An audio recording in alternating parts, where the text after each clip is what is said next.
Okay, next up is our keynote. So let me first introduce you to Jason Della Rocca.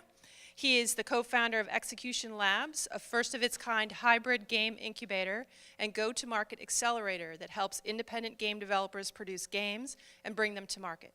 Formerly, Jason was a game industry consultant focused on business and cluster development, working with game studios and organizations all over the world. Prior, he served as the executive director of the International Game Developers Association for nearly 9 years and was honored for his industry-building efforts with the inaugural Ambassador Award at the Game Developers Conference. In 2009, Jason was named to Game Developer Magazine's Power 50, a list which profiles 50 of the most important contributors to the state of the game industry. Jason. All right, we'll go back one. I don't need, that's fine. Alrighty, well, this is the second time that I do this. I think it's convenient that I live up in Montreal. So, and I actually used to teach a few semesters at the Montreal campus of Champlain. So I know a few of the students here tonight. I was going to talk a bit about sort of embarking on a career path. I think it's kind of a exciting but also in some ways stressful time. Just last month, I received a Lifetime Achievement Award from the IGDA, which was a bit of a surprise and quite humbling. I mean, I didn't think I'm that old, so I'm not quite sure what that's supposed to imply.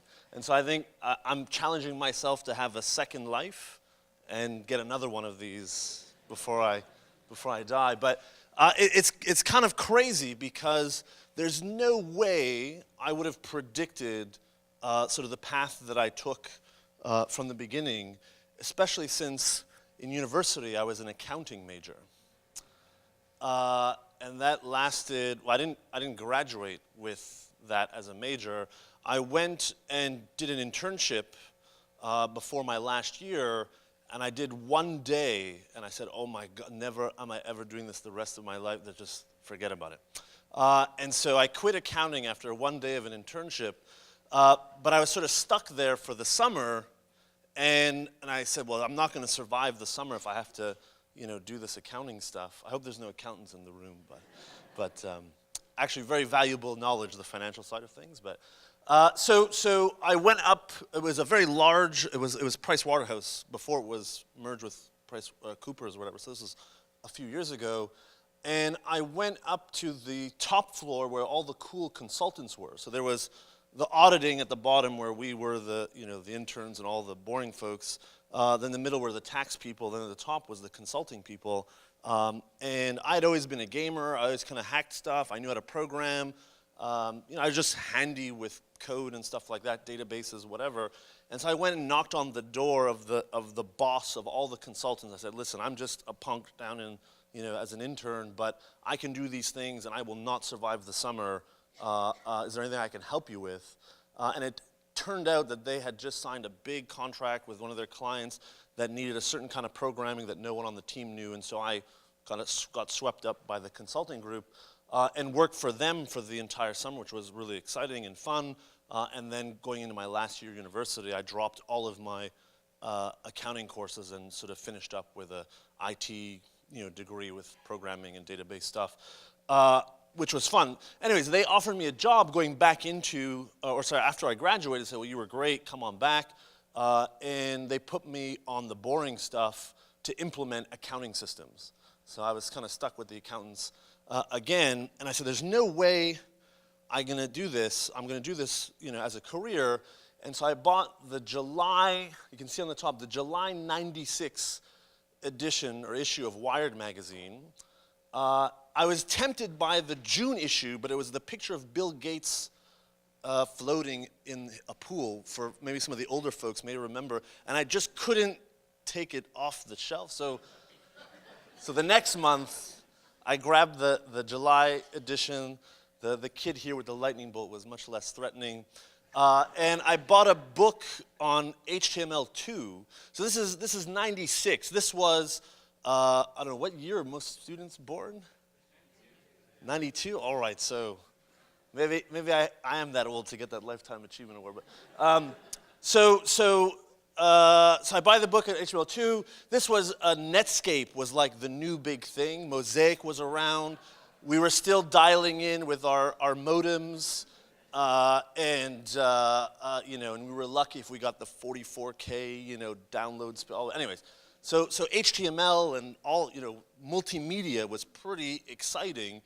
And at the time, sort of mid-90s, there was no game industry in Montreal. And although, like many gamers, you want to become a game designer, a game developer, that really wasn't sort of an option that I saw available to me in Montreal. And certainly in that time frame, there was no school, there was no books, there was no Gamma Sutra, like there was nothing. There was no anything to sort of give you that direction or path into the industry, even if you knew that's what you wanted to do. And so I said, well, this web stuff, maybe this is kind of interesting. And so that was my ticket in, a copy of Wired magazine and a book on HTML2, and I totally conned my way into a job at Silicon Graphics, which actually back then was kind of a big deal. Jurassic Park, all the special effects was done with Silicon Graphics software and computers and stuff. And it was around the time, I think Nintendo 64 was just coming out, and their chips were inside the N64. I was doing mainly web 3D VRML stuff. And then I saw an ad in the paper for a job offering from ATI. They do graphics chips, saying, do you like working with game developers? We have this role called developer relations where you go and work with game developers to ensure that their code is optimized to work with our chips, all this kind of stuff. Unity didn't exist back then. Unreal didn't exist. There were no engines. You coded everything. It was all largely software, rasterizers, all this kind of stuff. And so game developers actually needed help to figure out how to make their code work on 3D chips. And we were actually part of the early specifications of DirectX and all this kind of stuff. So anyway, so then I got a job. So I saw this ad from ATI. I went over to Toronto to have the interview. And I was so excited to be in this big sort of high-tech building. And I said, I'd like a tour. Can I have a tour of the building? And they said, well, you're from Montreal. One of our biggest competitors is in Montreal, so we can't be too careful. So we'll stick in the boardroom, not the boardroom, but the meeting room in the front and do the interview. Of course, I go back to Montreal. The first thing I do is I look up on the web to see this competitor called Matrox, who literally was 5 minutes from my home. I just didn't really know, they existed in that sort of way. And I send them an email, and I say, hey, Matrox, I had a job interview in Toronto for this game developer relation thing. Sounds super cool. I prefer to stay in Montreal. 20 minutes later, the phone rings. Come in for an interview. I was working at Matrox the following Monday. And there was a funny moment a few months later when I was at one of the conferences, and the woman who interviewed me from ATI was like at the booth, and I was there with my Matrox polo, and she's like, I knew something. Anyways, she was like, good thing I didn't give you that tour. Again, I kind of conned my way in because I really didn't know anything about 3D graphics.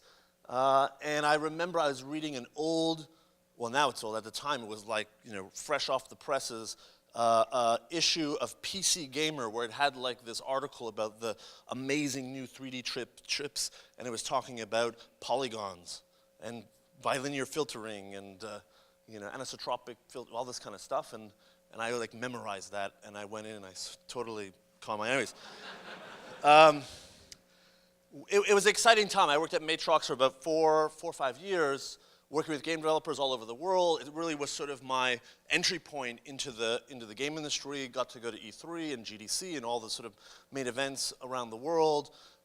We worked with John Carmack on earlier versions of Quake and optimizing Quake code. And a lot of other fun stuff. We were also part of the original Xbox proposal from Microsoft. We got a call one day from Microsoft, late 90s, saying, we're thinking of doing a game machine. What do you think about that? And I said, well, that's actually sounds cool. And they were asking all of the chip companies to propose, their chips to be inside the machine. And so Matrox actually was one of the ones that proposed their chip. We lost. It was NVIDIA in the end that won. And then, interestingly enough, I got fired from Matrox under suspicion of corporate espionage because I had wanted to go work at NVIDIA because I thought this Xbox project was so cool. And separately, there was engineers that also had been recruited, and they thought they were leaking patents and all this kind of stuff. And so I had to do the walk of shame with the box at the security, and you put your stuff in the box and all that stuff. But and then I kind of had this habit of getting fired. All my other jobs after that, I got fired from. Maybe I was bitter, I don't know. And then I landed at the IGDA, and I think they were just desperate enough to hire me. And I was kind of burnt out, having been fired a bunch of times by other sort of game tech and middleware and chip and hardware companies and so on. And then the IGDA, the director at the time was like a friend of a friend of a friend, and they were having a hard time finding someone to lead this kind of organization that was about community building and altruism and supporting each other and sharing knowledge and all this kind of good stuff. And I'm like, that sounds good. I have no clue how to do that. I mean, like actually do it. I believe in it, but I've never run an association. I don't know how nonprofits are governed. I don't know anything. But okay, I'll do that. And it was supposed to be a 3-month probation, of course, because I'd been fired a bunch of times. So like, well, you seem cool, but let's call it a 3-month probation and see how it works out. And then 3 months turned into almost 9 years, and was a great, wonderful opportunity. And I was threatened to be fired at least twice a year. And I'm not even exaggerating. They sent me to manners training and media training. And I had to read what's the Dale Carnegie book there? How to Make Friends and, how to Make Friends in 90 seconds or something. But I swear I'm the same person as I always was. But yeah, I mean, it's interesting. A nonprofit, I mean, the director, I was the executive director, essentially the CEO of this entity. You don't actually have executive powers. You can't sort of just do it because you want to do it. You need to get buy-in from the board. You need to get buy-in from the committee members. It's a very kind of, legislative kind of lobbying type process. And so it really comes down to managing these relationships. Sort of, it's like a favor economy where you're helping people, they're helping you, you're scratching each other's back. You're kind of, just making things happen. And I mean, that was an interesting sort of learning that I don't think a lot of people get, at least not in that kind of way. But so anyway, so they they threatened to fire me many times. And because I had been fired so many times before, I'm like, yeah, so, like, okay, fire me. It doesn't bother me.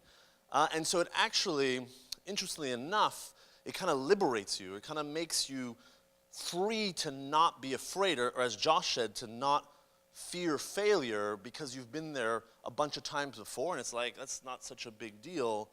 So I believe in what I believe, and I'm moving in the direction that I think we should be moving in, and if you don't like it, well then fire me, but I'm still going to go in that direction. Now that doesn't mean I'm totally stubborn and wasn't, taking input, and it wasn't sort of a collaborative process, but I mean, you end up in those situations where you just have to, go in the direction you believe in. Anyway, so after 9 years, I stepped down, and then I started traveling a bunch because I finally decided I didn't want a boss anymore. So at the IGDA, my boss was a 15-person board of directors. So I was reporting to 15 bosses at once, and I said, that's probably a lifetime of bosses, and I don't need any more. So I became a consultant, in part because I didn't think there was anyone that had a job interesting enough for me, but also I just wanted to sort of be more of a free agent. And a lot of the consulting work I did was to work with governments and associations and agencies on building and growing the game sort of community within a given city, a given state, a given country. And, how do you make a region or the environment or the context in that given region, more supportive and better for games to be created, for studios to prosper, for careers to evolve and develop, essentially create a sustainable environment. And so I really had the privilege to travel the world. One week I'd be in Brazil, the next I'd be in India, then I'd be in Iceland, and really sort of a wonderful, wonderful experience, but essentially, again, working to help grow and support the game industry. So in some ways, not that dissimilar in terms of trajectory as the IGDA work, just a much different context. And a big part of what I would talk about is the idea of startups, the idea of seeding and supporting entrepreneurs, of helping the creation of new intellectual property, new ideas.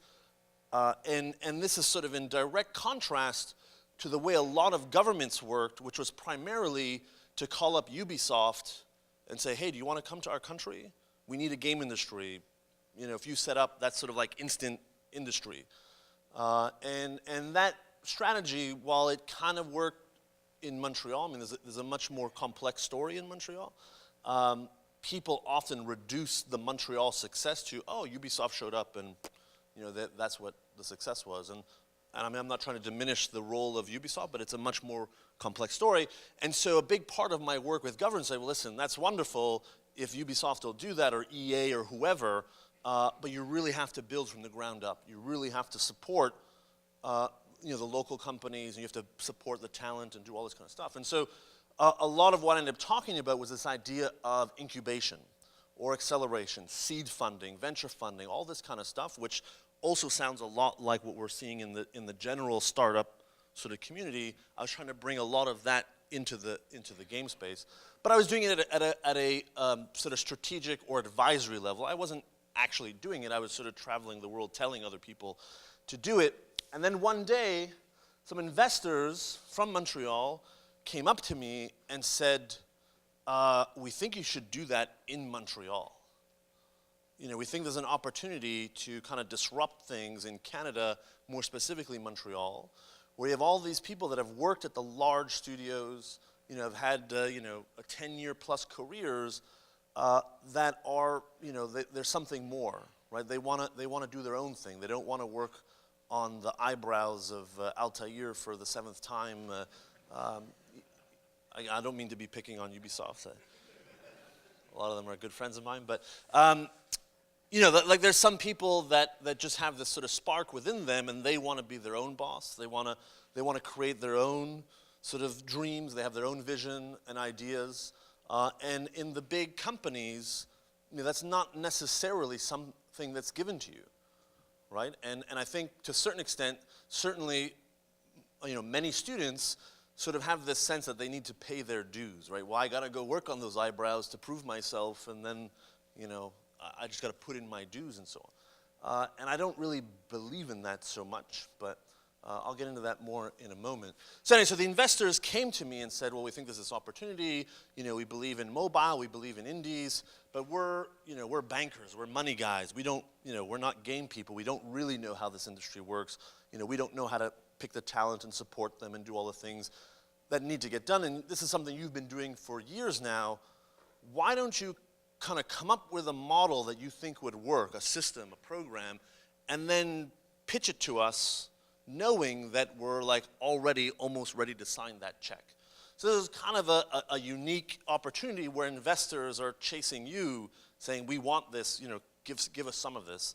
And it was like the blinders kind of moved, and although it was always in front of my face, I'd never seen it until someone kind of, opened the blinders or moved the clouds or whatever, the fog. And so I got together with some friends, and we put together a model that we believe would actually sort of be a platform for talent to go indie, to get the resources and support they needed. Some of it's funding, some of it's computers and software and so on, but a lot of it is about mentorship, about coaching, about access to key gatekeepers and partners and stuff like that.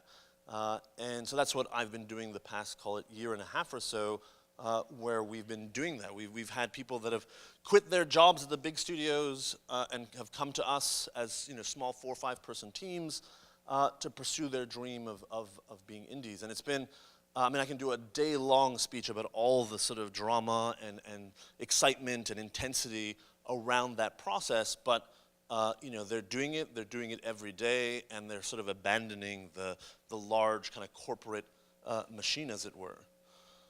And I think, you know, who knows, everyone know who this is? Phil Fish, Fez. So Phil's from Montreal. There's this sort of romantic notion about what it means to be an indie. And you know, Phil's a good friend of mine, and I think he represents kind of one vision of what it means to be indie, kind of like the crazy one, but Phil's a genius. I mean, he's an artistic, you know, a savant, really. And of course, I'm sure most people, or most students anyway, saw Indie Game the movie and sort of, you know, all the drama and stuff around the creation of Fez. I mean, that is not necessarily the only sort of mode of indiness that exists.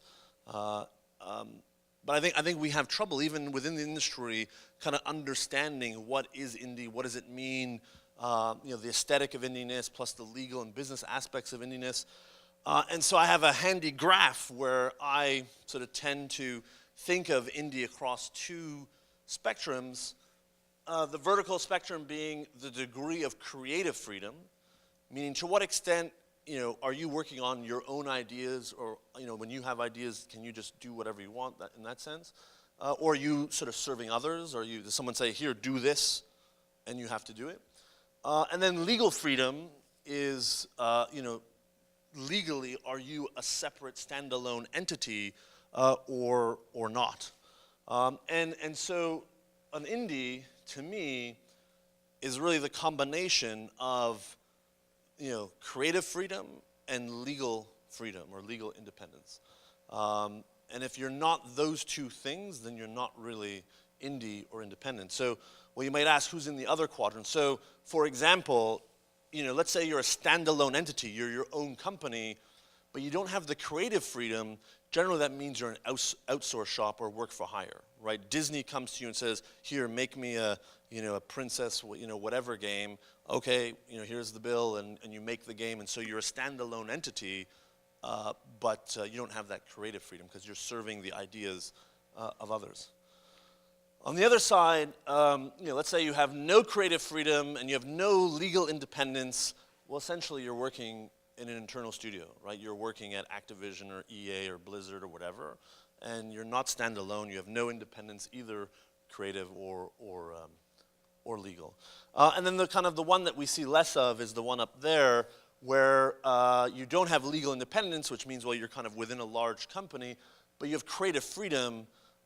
So to me, this is more the sort of the skunk works or innovation labs, where you have a few key people that are kind of off in, you know, in some lab somewhere where no one's really paying attention to them, and they're allowed to create and innovate and try new things, with the idea that then that would sort of move to an internal studio.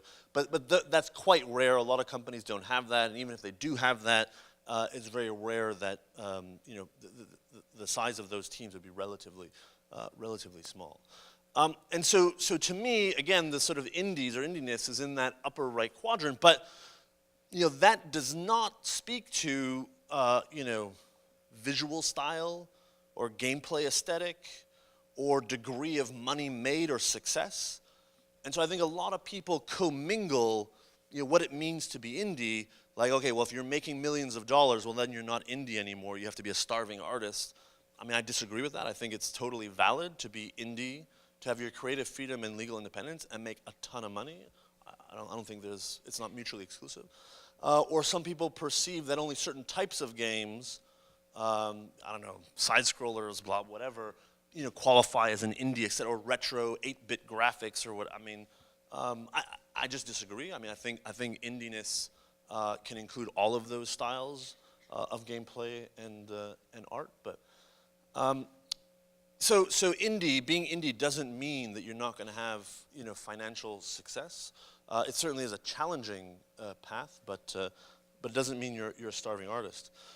And so in many ways, to me, the missing ingredient is entrepreneurship. And I don't know to what extent sort of the entrepreneurial side of things are taught here in school, or you're given opportunities to sort of exercise that or express that. I generally don't see that in most universities, certainly ones that are, geared towards much more technical, sort of craft, skill-based education. And so oftentimes it sort of remains on your own shoulders to be, curious about this. And it's no excuse that if you have a science degree or engineering degree or whatever, to not be entrepreneurial. It's just another problem to solve. And I think a lot of the challenges we see within execution labs is this kind of hesitation or even awkwardness around sort of accepting that you can and should be an entrepreneur, or at least have an entrepreneurial mindset. And there's so much kind of wound up in this, and it's super, super critical. Even if you're sort of in the bottom left quadrant, internal studio, which seems like the least opportunity to be entrepreneurial. You're an internal studio, no legal freedom, no creative freedom. Even in that quadrant, having an entrepreneurial mindset is a huge advantage, a huge asset, and in fact will allow you to succeed sort of regardless of what quadrant you may fall into. It certainly is necessary, if you're going to be indie, because nobody else is taking care of that for you. Right? If you're working at Ubisoft, well, there's a marketing department, there's an HR department, there's an accounting department, there's all that other stuff, and I can just focus on making games. When you're 4 people, or 5 people, or 10, or 20, everybody has to be worried about the marketing. Everybody has to be worried about engaging your user base and building strong community. Everybody has to be worried about the cost and time to market, all that kind of stuff. And learning those things actually makes you a more robust individual and sort of helps advance your career, I would say, at a more rapid pace. So don't be shy about entrepreneurship. Entrepreneurship is a really complex, robust, heavy-duty topic. 2 books that I would recommend is The Lean Startup and The Art of the Start. For those of you that think you might be entrepreneurially minded, in some ways, my key advice would be, walk out this door and just go, jump off a cliff and be an entrepreneur, and you'll figure it out as you fall.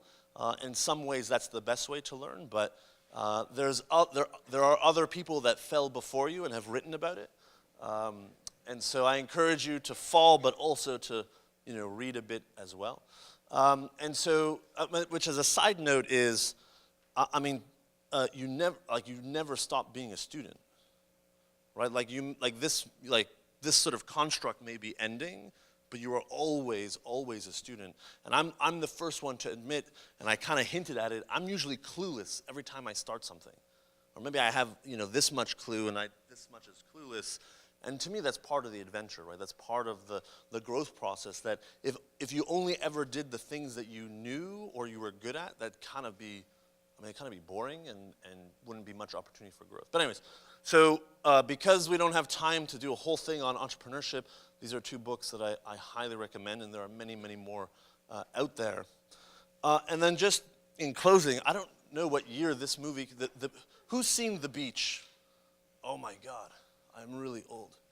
I think I'm about the same age as Leonardo, but he has way more hair than I do. Anyways, so The Beach is one of my favorite movies. It's not necessarily a great movie, but essentially it's Leonardo. He's sort of chasing paradise, right? He's looking for this beach, I think somewhere off of one of the islands off of Bangkok, sort of in Thailand, and the whole sort of movie is about him chasing the beach and also chasing a girl, and then they get messed up with drug people. All this. Anyways, it's a great movie, but there's at one point he's sort of lost in the jungle, he's a bit delirious, and he's kind of narrating some stuff, and this sort of quote really resonates with me, and in many ways, sort of speaks to this idea of you never stop being a student, but also kind of being an indie, it's really a state of mind, right? It's how you approach life, it's how you think about your craft, how you sort of invest in yourself, how you're able and willing to sort of face your fears and iterate and fail, and you see failure as a means to learn and explore and experiment, and actually you celebrate failure because that's an important part of the learning process and knows that you're pushing hard. Going back to the IGDA, if I wasn't threatened to be fired after a certain amount of time, I knew I was slacking. I knew I wasn't pushing hard enough. Anyway, so that sort of quote always really resonated with me, this idea that it's a state of mind. And so, as a game developer, regardless of where you end up, it really is a state of mind, and never sort of, never let that go. All right, well, I wish you all the best of luck, and I hope you all fail a bunch, and explore, and don't be afraid to get fired. Thank you very much.